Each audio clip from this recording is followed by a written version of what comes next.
missionary activities did not end with baptism to the Catholic faith.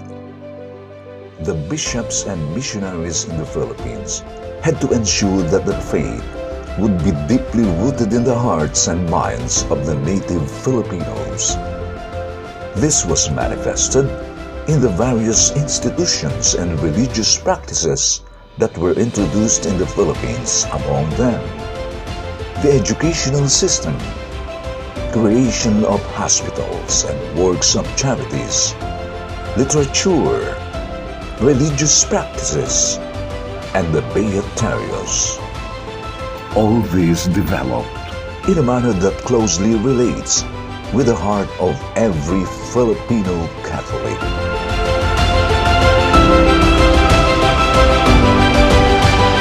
Schools were part of the evangelization process because remember, in order for us to be liberated, no, you have to be educated. No? Yun ang prinsipyo noon. Liberation from ignorance, liberation from superstition. Education was the best answer.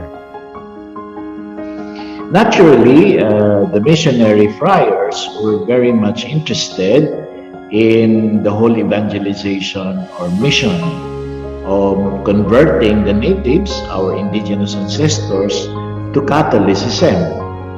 But already even then, it was very important to have some preparation before their baptism, which was very different than what happened during the first arrival of the Spaniards in the expedition of Magellan, where they baptized Humabon and his followers in Cebu without the benefit of catechism. And that's why after Magellan, of course, died in Mactan, and the remaining members of the crew left, many of them did not practice anymore their Catholic faith because there was no formation. So by the time the friars arrived, starting in 1565, they knew that it was very important to provide catechetical instruction. During the second coming of the Spaniards, ito yung panahon ni Miguel Lopez de Legazpi, taong 1565. Importante para sa mga Kastila, number one, to legitimize their colonization here in the Philippines. And number two, to have a very strong foundation in terms of their influences here in the Philippines. At nag-iisip sila ng pamamaraan o proseso kung paano gagawin itong dalawang bagay na ito. The schools were free. And therefore, the usual strategy was for some kind of benefaction. May magbibigay ng benefaction, let's say isang donation, etc. It could take various forms, but mainly, let's say, land, the revenues from which would be used for the running of the school because it was free.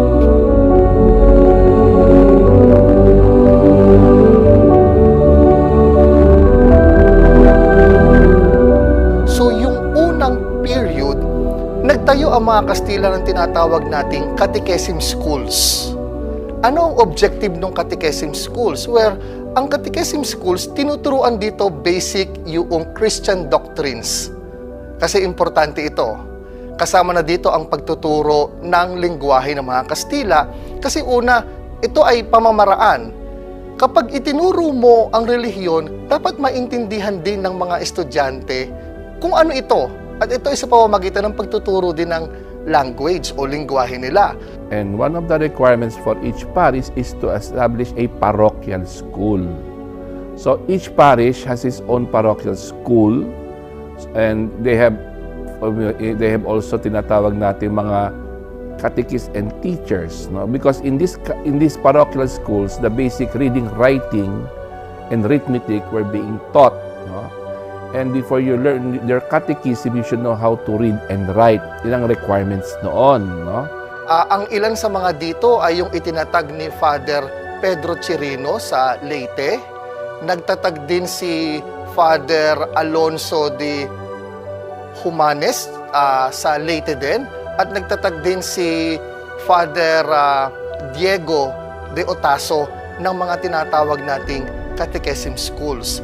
At dun sa pagtataya nila, ano ang naging epekto ng mga catechism schools na ito? Ayon sa mga dokumento nila, mas naging aral ang mga bata sa pagbabasa at sa pagsusulat. And in return, true to its objective, ay mas na-appreciate ng mga bata ang bagong relihiyon at bagong pananampalataya. Maintindihan natin na napakarami namang accounts na nagpapaliwanag tungkol sa it is the conversion of the children, ang isa sa naging priority ng mga Kastila. Ngayon, meron din mga eskwelahan na itinatag para lamang sa mga Kastila sa Pilipinas na hindi pa po pwede ang mga Pilipino na mag-aral dito. Ito yung kompletong secondary hanggang sa tertiary education.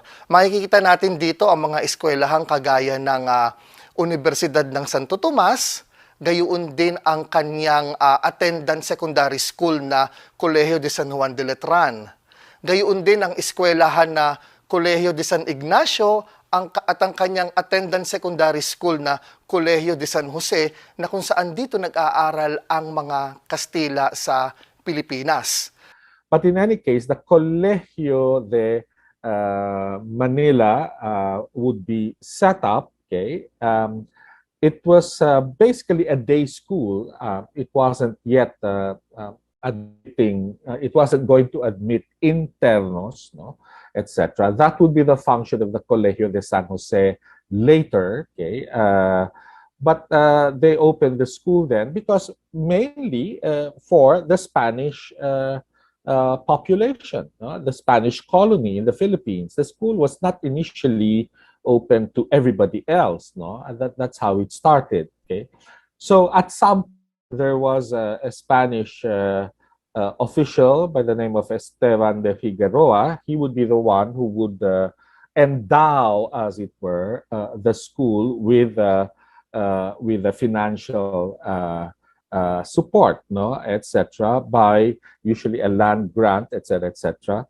No, and therefore that's how the Colegio de Manila and then the Colegio de San Jose would be set up. The Colegio de San Jose was a residential college. Now, here the word college is used, but again, we have to understand that college here does not mean a separate school, no, on its own. It meant simply that there were people who resided in this Colegio de San Jose, and they would go to the Colegio de Manila for their academics, no, and then go back. Gayon din, nagtayo ng mga tinatawag ng mga eskwelahan na kung saan ang itinuturo naman para sa mga Kastilang estudyante ay yung mga curriculum na matatagpuan sa educational system sa Espanya.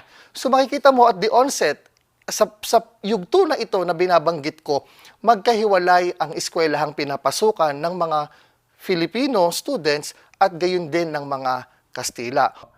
The University of San Ignacio, which was at the Colegio Maximum, was established around 1595. That's the first university that was established in Manila, followed by the establishment of Colegio de Santo Rosario in 1611, which became later on the University of Santo Tomas, the oldest continuous existing pontifical royal Catholic university in the country. Then there are also other schools that talagang that were established later on by the oldest existing school for boys at that time, which is still today, na co-ed na ngayon, the Colegio de San Juan de Letran. And other religious sisters, they established their own schools. So for example, the Daughters of Charity who arrived in the Philippines later in 1860s, no? And they established the Colegio de Santa Isabel. No? Hanggang ngayon, andyan pa. Over time, nagkaroon ito ng development kasi nagtatag ng mga tinatawag na mga private schools. Kaya kung makikita ninyo, yung eskwelahan na itinatag ni Juan Maranga sa Bohol ay isang example ng private schools na kung saan nagtuturo ito, bukod sa Christian doctrines, ay nagtuturo pa ito ng ibang mga asignatura other than sa mga nabanggit ko kanina. Ngayon, nagtayo din ng eskwelahan si Father Francisco de Encinas sa Leyte rin ng kagaya ng tinatawag na mga private schools.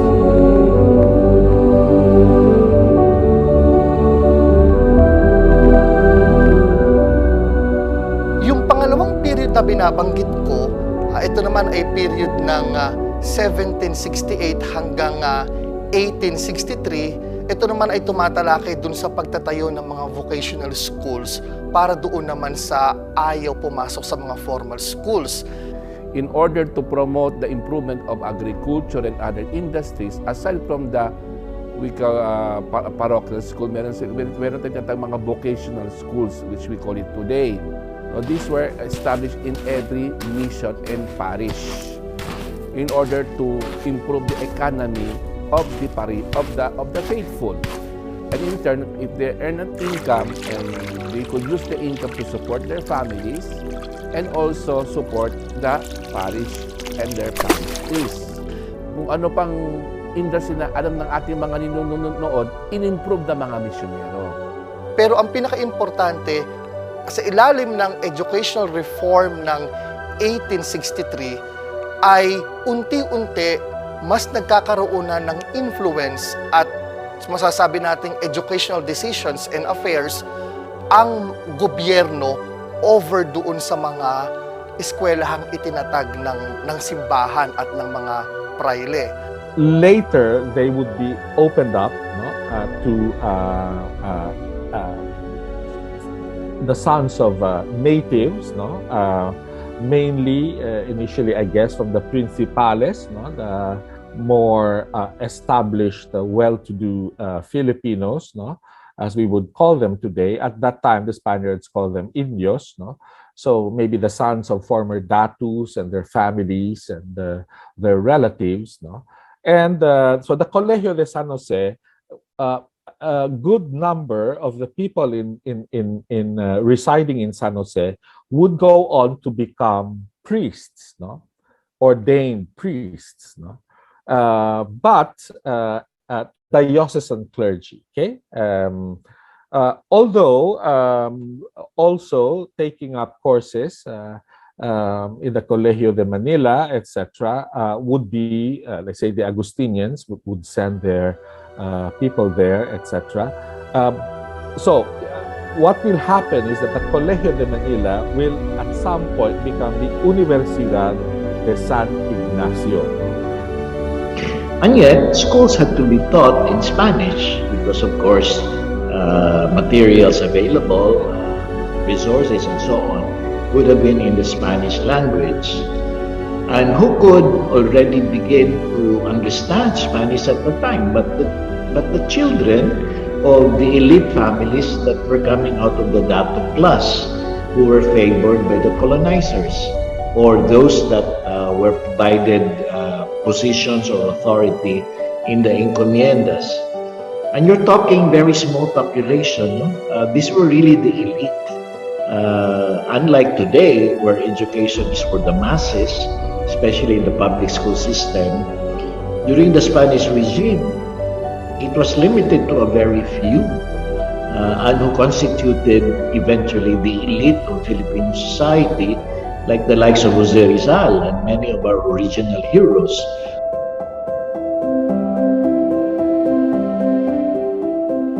And a school, a colegio, gains university status when it begins, as it were, to offer courses in law. So here, we're talking of both canon law and civil law, and theology. The other faculty, actually, we call them the faculties of law, faculty of civil law, canon law, then theology. Then there would be the faculty of medicine. So this was the medieval system of university education at that time. Medicine would not be set up at all in the Philippines until the University of Santo Tomas would do that, I think, in the 1870s, so already in the 19th century. The higher school of learning were established later on, mga exclusive schools, exclusive schools for girls, Colegio de Santa Potenciana, Colegio de San Ildefonso. They are already in Manila and in Cebu City, at that time.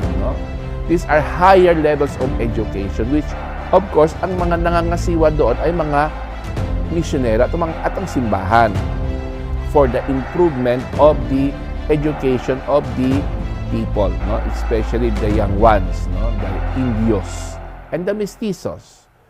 So that's it. That was the system for quite some time. At least the Universidad de San Ignacio, there would be the bachillerato. So this would go on basically for the whole Spanish period, and it would be the same for the Universidad de de Santo Tomas and the Colegio de San Juan de Letran. Basically, you have the bachillerato, it's the bachelor's degree, as it were. And at that time, I think it was 4 or 5 years. No?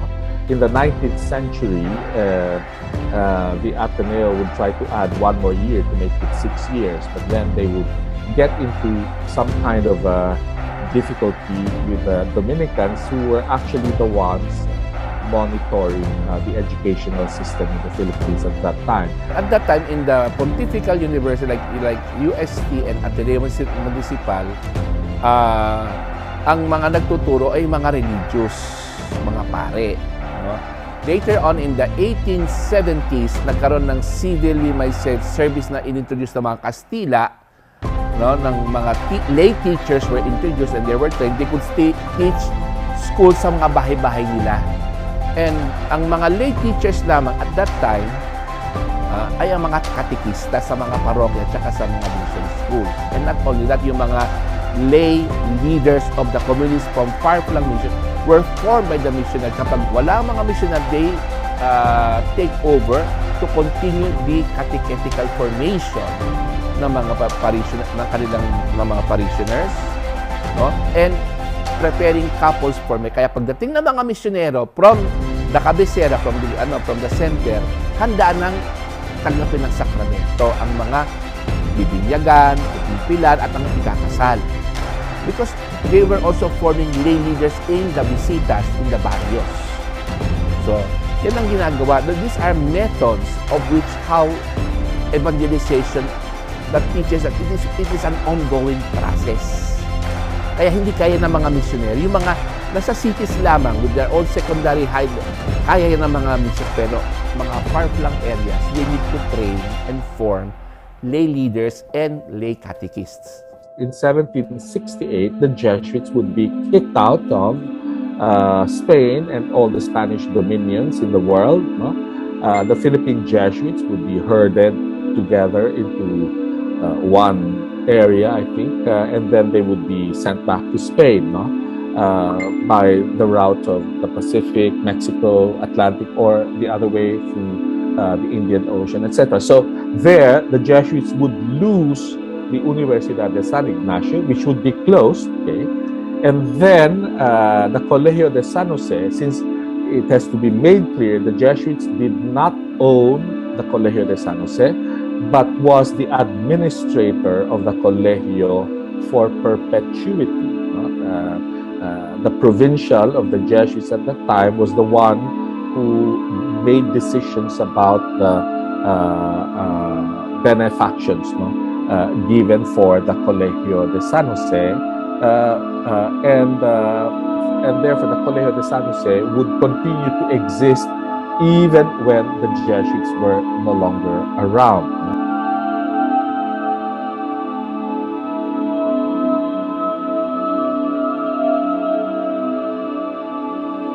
At ang huling bahagi ng paghahati ko sa Philippine educational system noon ay tumatalakay na hanggang doon sa panahon ng pagsisimula ng revolusyon.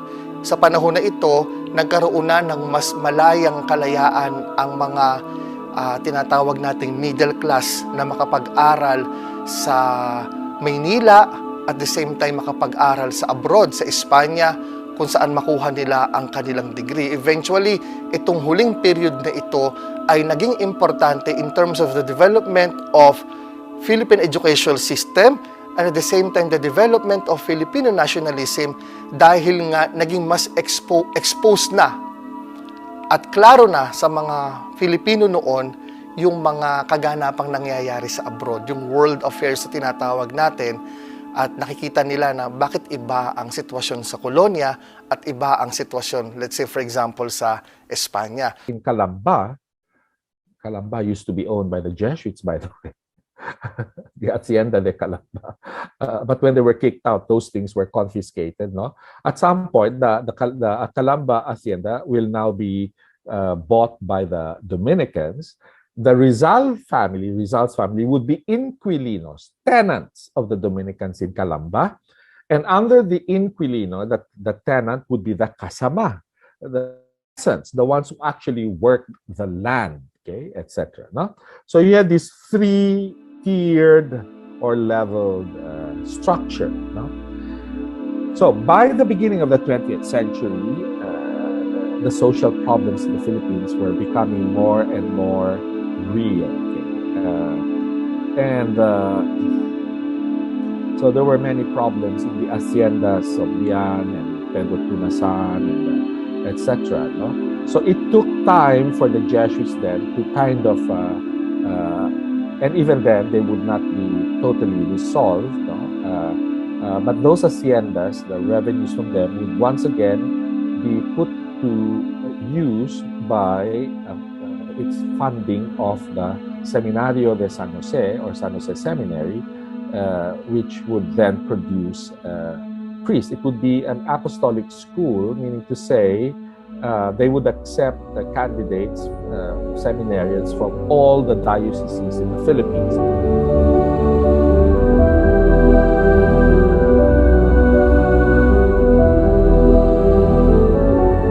Mayroong datos na ginawa during the American period at the early 1900s na nagsasabi na yung mga private schools, public schools, ay numbering into more than 500 public schools. Ang mga private schools naman ay mas madami. They are numbering to more than 1,500. Pero ang mga religious schools na pinapatakbo ng mga religious orders at saka ng simbahan, they are numbering to 918, close to 1,000 religious institutions. These figures simply reflects the kind of mission that the Spanish government and then at the same time the religious institutions to indeed, I would like to believe, naniniwala ako na they are true to the mission to educate the natives. At ayon nga sa isang traveler noong 1810 na nagngangalang si Thomas Comin, na sa kanyang pag-oobserba ay karamihan ng mga kababaihan at kalalakihan sa isang lugar o mga lugar na pinupuntahan niya ay mayroong kaalaman sa reading, writing, and basic arithmetic. So makikita mo, at the onset ay nagiging effective tool ang itinatag ng mga Kastila sa education ng mga natives noong panahon na iyon.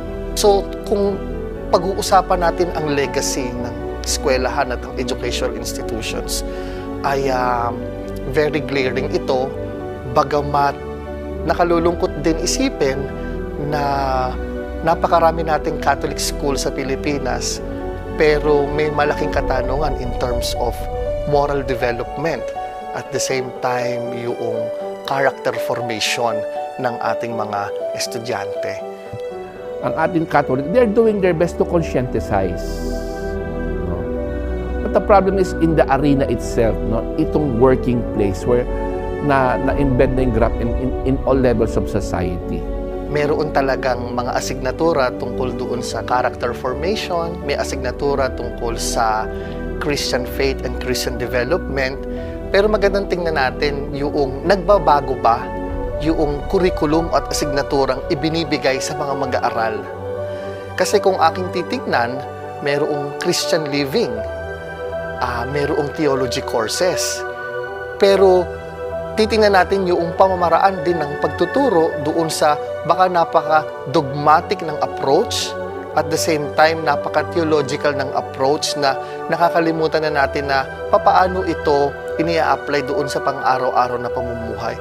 Nakita ko in terms of assessing yung curriculum na meron buhat doon sa itinatag ng Espanya ang Philippine Educational System, na masyadong nakatuon ito doon sa ito ang pananampalataya, ito ang mga ritual at mga gawi ng pananampalataya, subalit nagkukulang tayo doon sa kung papaano isinasabuhay yung itinuturo ang asignatura tungkol sa pananampalataya.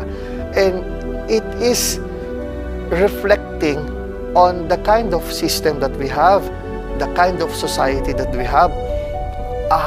Sa aking pag-aaral sa asignatura ng psikolohiya, nakalulungkot man, but we are regressing in terms of the moral values and conduct that we have as a people and as a nation. So malaking pangangailangan dito is the education, more so the education given by the Catholic schools and the religious institutions.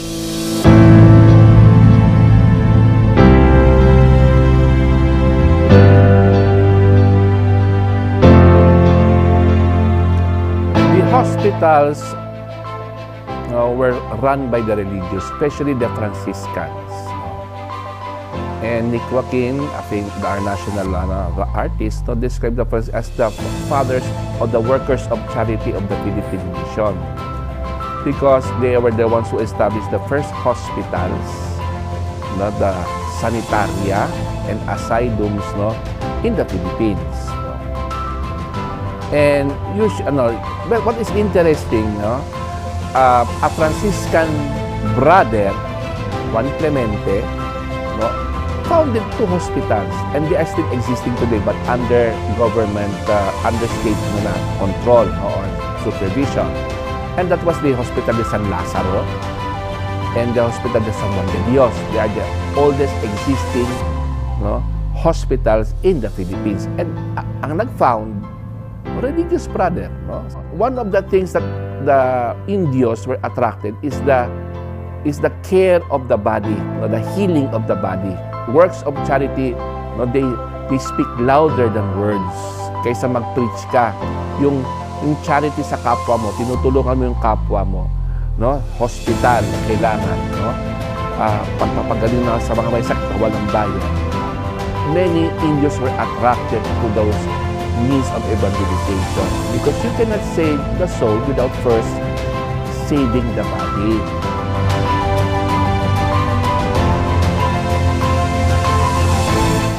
It began during the time of 1578 when there were many natives asking for help in terms of the illness. So Fray Juan Clemente tried using the medicinal plants. After some time, he found that he needed to have more rooms because that time he started using the convent of the Franciscan fathers. And then later, they were able to build 3 more nipa huts as hospital. That was in Intramuros. Then dumating ang congregation ng St. John of God, the Brothers of St. John of God, na ang kanilang main apostolate is hospital work and maintenance of hospitals. Kaya nga, ang San Juan de Dios Hospital pinagkatiwala pansamantala sa kanila at ang mga hospital dito sa Pilipinas. Then, what is important, the Franciscans went to Laguna, and they discovered mga hot springs sa Pansol, and they used hot springs for therapy. Sila nag-introduce niyan, the leprosarium, etc. Yun ang ginagawa ng mga Franciscans because remember, ang kanilang talagang orientation na tulungan ang katawan para ang kaluluwa matulungan din. Dumating ang Daughters of Charity, mga orphanage at mga hospital, sila rin nangasiwa and sa mga home for the aged, at sa mga mentally challenged patients. The institution was under the Franciscan Fathers for 18 years. From 1578 to 1596, it was named as Hospital de Naturales, hospital for the natives during the time of the Franciscan. As I mentioned earlier, that's for 18 years. From 1596 to 1656, it was under the Hermanidad de la Misericordia. It was called as Hospital de la Casa Hermanidad, the Hospital of Mercy. That's for 60 years. From the Hermanidad de la Misericordia, it was turned over to the Brothers of St. John of God from 1656 to 1866. It was temporarily turned over to the Board of Inspectors for 2 years transition, while the Queen of Isabella in Spain ordered that the Daughters of Charity will take over. So the Daughters of Charity arrived in the Philippines in 1862, but San Juan de Dios was turned over to us in 1868. Ang mga missionary, they consulted yung mga herbalists, yung mga herbolaryo. No? Natin. Ano ang mga medicinal herbs? Kinatalog nila yan. And one of the pioneers of that cataloging of medicinal herbs in the Philippines was as a Jesuit brother, no? Si Georg Kamel. No? He was assigned in Santa Cruz, no? And became a pharmacist. No? And he consulted yung mga herbolary sa Manila, at siya nagkatalog ng mga medicinal herbs dito sa Pilipinas to be used for medicine, healing. I think his father, Manuel Blanco, he cataloged all the plants in the Philippines and also the medicinal plants na kailangan na gamitin sa pagpapagaling ng mga may sakit. No? So from the beginning, the culture of the Philippines was already into the interplay with the culture of Spain. Mayroong isang pare naman sa Visayas, Recoleto, no, na si Padre Gregorio Sanz, no, gumawa siya ng manual para gabayan yung mga komadrona, mga midwives, how to deliver a baby, no, with proper sanitation. Emergency baptism, kung paano gagawin to kapag ang in danger of death. No? May manual yan. No? Ang tawag diyan, Embryologia Sagrada. No? May endowment yan, may mga benefactors. But, in order to sustain the hospitals and even the schools at that time, they rely on the haciendas.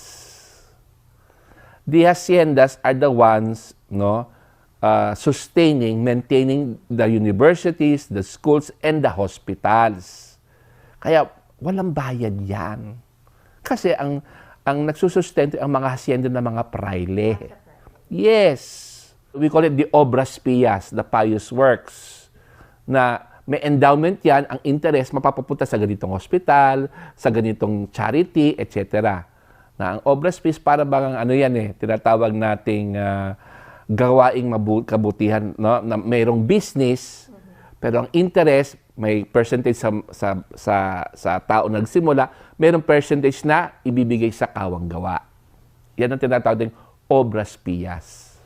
As a Catholic hospital, we really would like that the hospital is an evangelizing arm of the Catholic Church. Whatever is the teaching of the Church, it is being implemented in the hospital. Mm-hmm.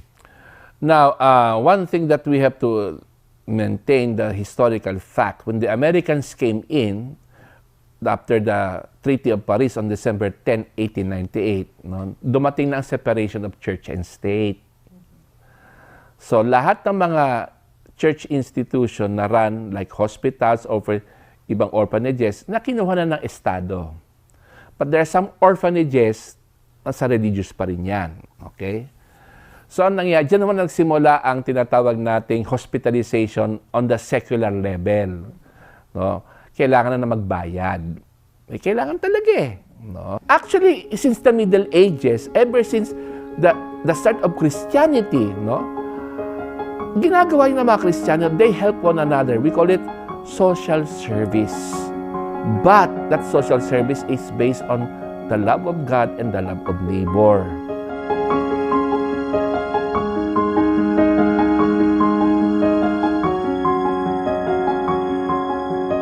Ano ba ang mga beaterio? No? These are houses, no, communities of beatas. No? And these are mga mestiza at mga India na gustong maging madre pero at that time hindi pwede. No? So anong ginawa na? They joined a religious third order, which we call it today secular fraternity or mga lay cooperators ng isang kongregasyon. But they have their own habit, no? They have own rule of life, way of life, under the supervision of the religious, no, who were protecting them. And these were called the Beatas. No? The only canonical monastery at that time in Manila that was located beside Fort Santiago was the Royal Monastery of Santa Clara, no?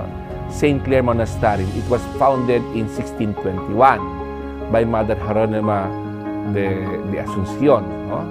At yan lang canonical monastery. Ang tinatanggap lang dyan ay mga Espanyola at mestisang Espanyola. Okay? Ang mga India, hindi pwede. Okay? So, anong ginawa? Since hindi sila pwede, may mga kababaihang India or Chinese mestiza na gustong magmadre, anong ginawa nila? They started this movement na they affiliate themselves to a religious order under the spiritual direction. They had no vows, only a promise. They began the Beaterium movement. Okay. So there are three kinds of beatas in the Philippines. First is the solitary beata. The solitary beata, members sila ng third order, pero they live outside their homes. Naging parang they live like hermits, mga ermitanya. No? Meron kami mga example niya na talagang nagsarili tapos they live in solitary life. These are the solitary beatas. Meron tayong tinatawag na household beatas na meron silang private vow na hindi mag-asawa pero kasama pa nila ang kanilang pamilya, no, kanilang parents, no, ginagawa ng ika nga house chores, no, nagluluto, tumutulong sa gawaing bahay, nagsisimba pero ay mag-asawa. Yun ang kanilang household beata. And there's the third kind of beatas are the communal beatas. These are women having the same desire to live a religious life, but they cannot, but they congregated under one roof, protected by a religious order, and they were given the common way of life, not the rule. They were only later on allowed to profess the vows only at the point of death later on. So, who were the pioneers of this communal beat? Of course, Mother Ignacia del Espiritu Santo, no? And she was under the supervision of the Jesuit Father Paul Klein, no? Kaya nga, ang tawag sa El Beaterio de la Compañía because ang kanyang spiritual director ay Jesuit, which today, in 1947, they are known as the RVM Sisters, Religious of the Virgin Mary. Our congregation was founded in 1684 by Mother Ignacia del Espiritu Santo. Mother Ignacia was a mestiza. Her father was Chinese, Josepe Yuko, and her mother was a native. At that time, the natives were called Indians by the Spaniards. Maria Jeronima. So Mother Ignacia founded our congregation during the time of the Spanish colonization and Christianization of the Philippines. At that time, the group of Mother Ignacia was called Beatas de la Compañía de Jesus. Today, we are called the Religious of the Virgin Mary. Then the second Beaterio was within Intramuros was founded by Mother Francisca del Espiritu Santo, no, Espanyola, no? And they founded the Beaterio de Santa Catalina de Siena, okay, under the Dominicans, and they were the first Beaterio allowing them, because of the Dominicans, no, to profess vows, no, in the Beaterio. In the 1930s, nagkaroon ng separation apostolate, and nagkaroon ng isa sa education. This is the Saint, yung tinatawag na Saint Catherine of Siena, Siena College ng mga madre, at ang Missioneras de Santo Domingo for the mission naman, 1930s. Then, the third Beaterio outside of Intramuros was founded in 1725, no? The Beaterio de San Sebastian de Calumpang, facing today, no, the Basilica of San Sebastian. And these were founded by two native India sisters from Kalumpit, Bulacan, si Dionisia and Cecilia Rosa Talangpas from Kalumpit, Bulacan. They left Kalumpit and in 1719 they arrived in San Sebastian Kalumpang, and they began their devotion sa mahal na Birhen del Carmen, because at that time San Sebastian was the shrine of Our Lady of Mount Carmel for the whole country. And nakita siya, they had a spiritual director, confessor, no? And they were supported to become beatas. That was in 720, on July 16, feast of Our Lady of Mount Carmel, the beaterio was founded. No? That was the third beaterio. And the fourth beaterio is the beaterio de Pasig by Father Felix Trillo, no? Sa mga Agustin, but it did not last long. No? That was reinforced later on in the 19th century, no? Which became today the Sisters of Our Lady of Consolation of the OSA Sisters, no?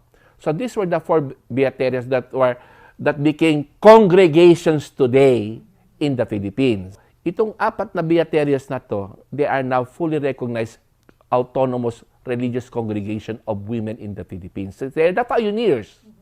And what was the main apostolate of these beaterios? So they were given an apostolate, primary education for girls. And later on, they applied, when the Americans came in, they applied for recognition, civil recognition to the American regime. And in 1907, in the Beaterio opened the first Saint Rita College, no, for girls in the Beaterio. In a male-dominant colonial society, sila ang nanaig. No? Bilib ako sa mga kababaihan, sila ang persistent. No? Bakit? No? Sila ang kung tutuusin, mas faithful pa ang babae kaysa sa lalaki. No? Sa pagsisimba, lalo na. No? Kaya pag pumunta ka sa simbahan, sino makikita mas marami? Mas marami ang babae na magsimba. Kasi they're more insistent and persistent and persevering. So these are the qualities of the early beatas, fundadoras, founders. Thanks to their prayers, their perseverance, their vocation grew, and this vocation was rewarded, that what they have then established became now full-blown congregations, which are now helping for the education and the evangelization of our country today. And these women who founded the Beaterios became, no, women of vision. And thanks to them, no, the Philippines, no, we have the local congregations that are now flourishing, no, helping the local church in building up a nation. But this nation is not only for men, but also for women, the Filipinas.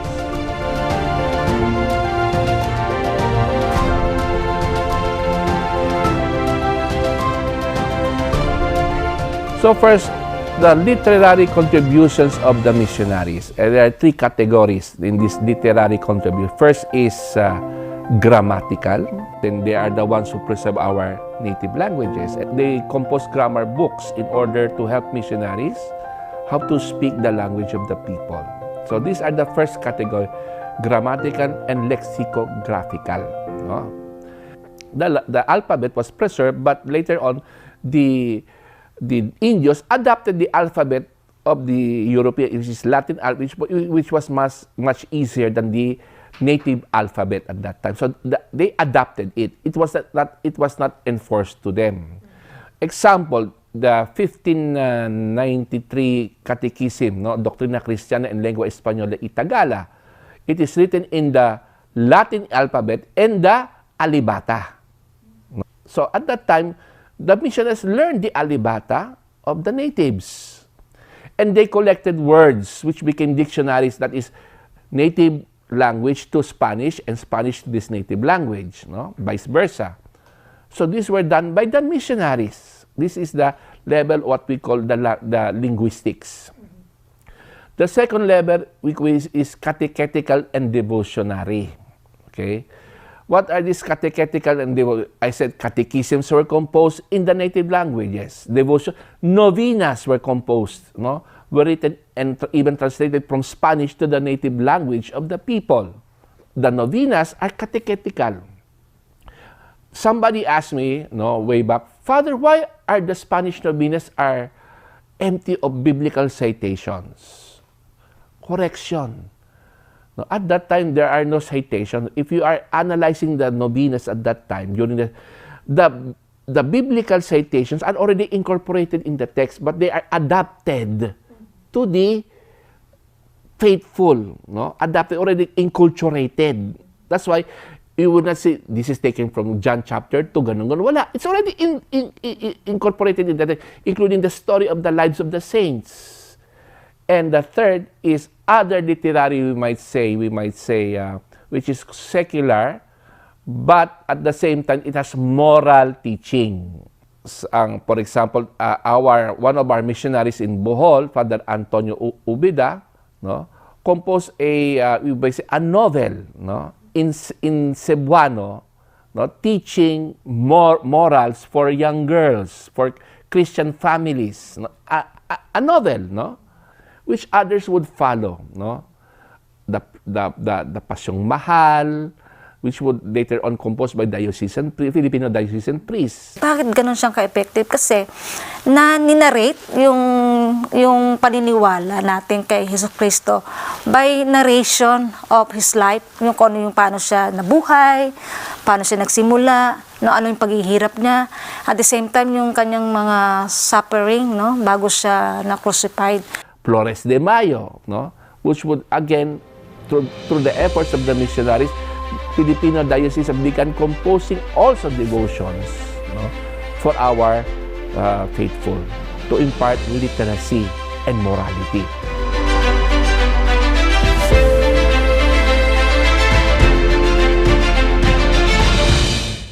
Growth of the faith was really taking place at the parish level, which of course juxtaposed with the encomiendas and the reducciones.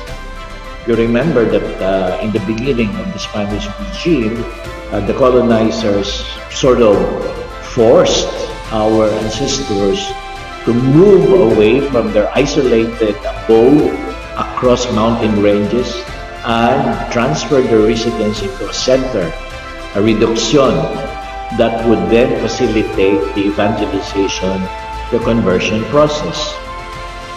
So it was really there that the whole conversion process was much more active because the friars did everything they can to try to attract our indigenous ancestors to attend whatever were being organized in the parish church and devotional practices and others, so that eventually through various approaches that they use, including tapping into the indigenous rituals that our ancestors had, like the fiesta, like the whole idea of bringing them into a combination of their indigenous faith practices into devotional practices in the Philippines during the Spanish times in the Philippines. That created a rich or fertile ground for attracting more converts. Buhay dati is centered doon sa calendar of the church, di ba? As we all remember na maituturing na under ng isang Spanish influence yung isang lugar kapag naririnig niya yung tunog ng kampana or baho de las campanas, di ba? Eh, yung kampana na yun, saan nanggagaling? Di ba sa simbahan? The bells signal yung oras kung kailan mananalangin. Angelus, animas sa gabi, di ba? Yung pag-alala sa mga patay. So from the time within the day is centered doon sa oras na nakaakma doon sa gawain din sa simbahan.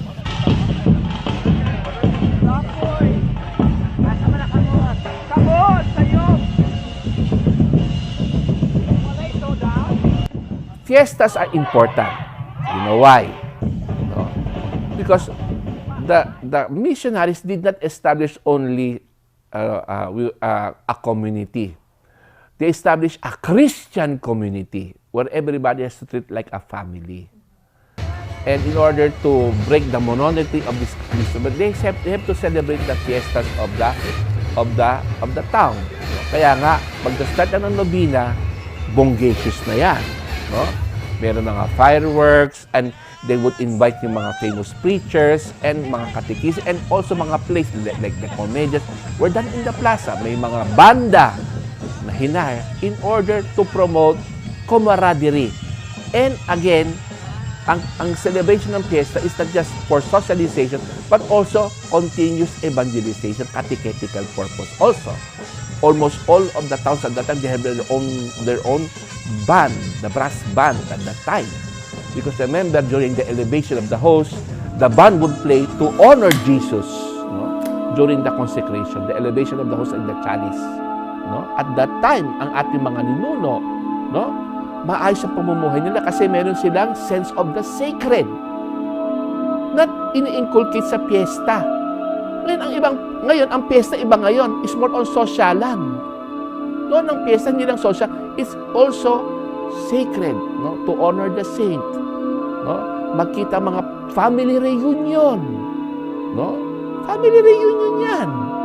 No? Magkikita na sa bahay, kaya 2 days before the fiesta, yung mga kamag-anak na dadalo sa piyesta, meron niyang dadala yung mga manok, mga prutas, mga kamoting kahoy, tutulong sila sa paghahanda ng kanilang kakainin sa piyesta.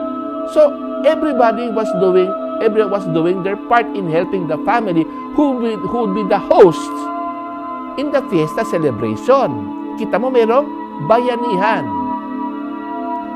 So, yun ang purpose ng fiesta, na hindi isolated ang mga Christian communities. Kaya noon, kahit sino pwedeng pumunta, mahirap ka man noon, andyan ang pagkain, kumuha ka ng plato, kumain ka.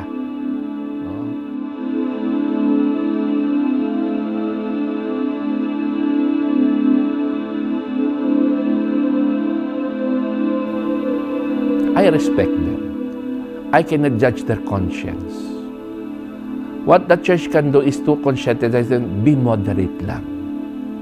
But it's up to them because God speaks to their conscience and they have their own conscience. But we have to guide this conscience, this speak. Kaya nga, important is continuous conscientization to give proper Christian values in order to redirect their religiosity and their piety. First, it is a simple devotion. Simple faith. These people did not study philosophy and theology, but their faith is experiential. Kaya simple lamang pananampalataya na kahit anong sabihin mo, wala yan sa Bible, wala yan, hindi ito ang kanilang paniniwala. Simple faith. The way they relate themselves with God. Simple faith.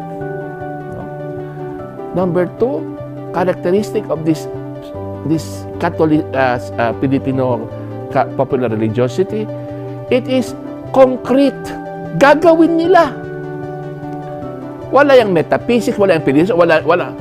Kanong paliwanag ng mga concrete ang kanilang pananaw. Gagawin nila. They felt something, they will express it.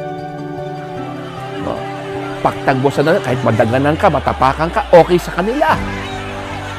Sasabihin, fanatic sa atin, pero sa kanila, hindi. They will concretely manifest that faith in the way that defies logic. And third, the Filipino, we might say, Catholic religiosity is passionate. No? There is passion. Na merong emosyon. Na talagang maluha ka, umiyak ka, you felt something. You felt the blessing. No? Hahalikan mo ang Pong Santo Niño, hahalikan mo ang sasabihin ng mga ibang religion, that's idolatry. But for them, it's not. It's an expression of their love for God. No? The image was just a representation. And they will passionate, touch it, kiss it, and even carry it. Kahit mabigat. That's the way Filipinos express their Catholic religiosity. I think that defies logic. And remember, when there is love, we become illogic.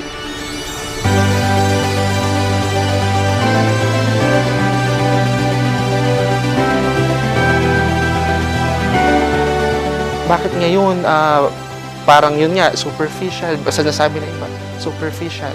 Pero I think, yung mga seeds na tinanim noong Spanish period is deep enough. Kasi deep enough siya para mag-benefit nitong later on, itong post-1900s. Kasi ngayon makikita natin na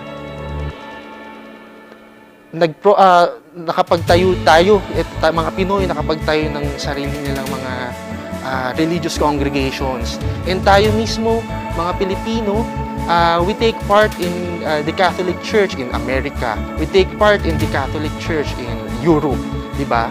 So I think throughout the history, important itong seeds na na-plant nung Spanish period for the long 300 years of Spanish period na makikita natin na nag-reap dito later on in the modern times. And I think all of these practices, no, particularly the engagement, community engagement, solidarity, nakikita yan. And as you can see, this is also one of the basis of what we learn in Catholic education. Sharing is good, helping people is the root of Christianity. Illogical ang ating ginagawa because love has no logic. When you love God, we do crazy things out of love, especially for God. When you know and you have experienced that God touches you in your heart.